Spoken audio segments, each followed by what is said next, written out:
ಈ ಟೀಚರ್ ಕಡೆ ಯಾಕೆ ಸಾಲ ಇಸ್ಕೊಂತೀವಿ? ಸಾಲಾಗ ಯಾಕೆ ವ್ಯವಹಾರ ಮಾಡ್ತೀನಿ ನೀನು? ನಿಂಗೆ ರೊಕ್ಕ ಕೊಡಕ್ಕೆ ಊರಾಗಿಲ್ಲ ಯಾರ? ಬರೀ ಬಣ್ಣದ ಮಾತು ಹೇಳ್ತಿದ್ದಿ, ಇಸ್ಕೊಂತಿದ್ದಿ, ಹೋಗ್ಬಿಡ್ತಿದ್ದಿ. ಸರ್ ಒಂದು 200 ರೂಪಾಯಿ ಕೊಡ್ರಿ. ಆತು ಕೊಡ್ತೀನಿ ಅಂದ್ರೆ ನಾ ಕೊಡೋಡಾಗಾರ ಏನು ಮಾಡ್ಕೊಂತೀರಿ ಮಾಡ್ಕೇರಿ. ಏನು 10 ಪೈಸೆ ಕೊಡೋ ಅಂತಾಗಿಲ್ಲ ನೋಡು. ಕುಂದ್ರೆ ಚಾ ಮಾಡ್ತೀನಿ. ಹೋದ್ಗುಡ್ಲೆ ಚೆರ್ಗೆ ನೀರು ಕೊಡ್ದಾಕಿ ಚಾ ಕುಡ್ದು ಹೋಗಂತಾಳೆ ಹಡಿಬಿಟ್ಟು ಊರು ಹಡಿಬಿಟ್ಟು. ಬರಲಿ ಅವಳು 10 ವರ್ಷಕ್ಕರ ನಮ್ಮ ಬಾಗಿಲಿಗೆ ಅವಾಗ ಹೇಳ್ತೀನಿ ಅವಳು ಕತ್ತೀನಿ. ಶೋಮ್ನವ್ರು ಅಂದ್ರೆ ಏನು ಅನ್ನೋದನ್ನ ನೀವು ತೋರಿಸ್ಬೇಕಾಗಿ. ಆಯ್ತಾ ಸರ್, ಎಸ್ ಮಾಡೋಣ.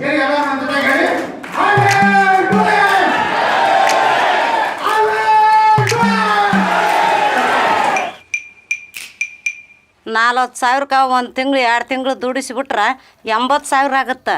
2 ವರ್ಷಕ್ಕೆ 2 ಕೋಟಿ ಗಳಿಸ್ಬೋದು.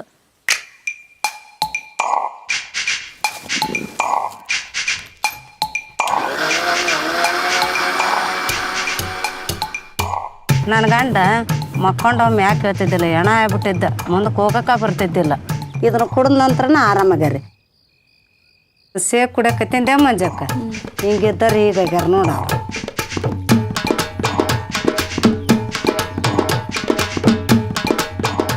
ಜನ ಕೂಡ್ಸೋದ ಅಷ್ಟ ನೋಡಿ. ಅಲ್ಲ ಇರಮ್ಮರ ಮಕ್ಕಳು ಆಗದವ್ರಿಗೆ ಮಕ್ಕಳಾಗ ನೋಡ್ರಿ. ಇದು ಎಲ್ಲರೂ ಚಪ್ಪಲಿ ಹೊಡಿಸಿ ಅಂತ ಕುಂತಿದ್ದೆ ಇಲ್ಲಿ. ನಾವು ಚಪ್ಪಲಿ ಹೊಡೆಯೋದಲ್ಲ.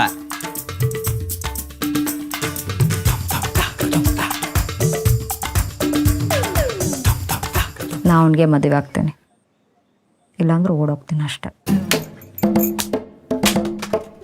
ಏನೂ ಬೇಕಾಗಿಲ್ಲ. ಜ್ಯೋತಿ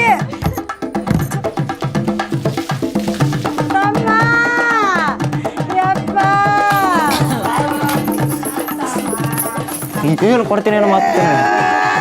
ತಾನು ಹಾಳಾಗಿ ಸಾಲ ಮಾಡ್ಕೊಂಡ್ಲು, ಅವಡಿಗೆ ಬದುಕು ಹಾಳು ಮಾಡಿದ್ಲು ಹೊತ್ತಾಗಿ.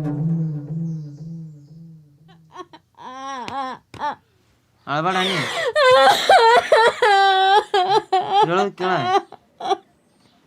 ನೀನು ಹಾಗೆ ಹೋಗೈತಿ ನಾ ಆಗ ಮೊದ್ಲು.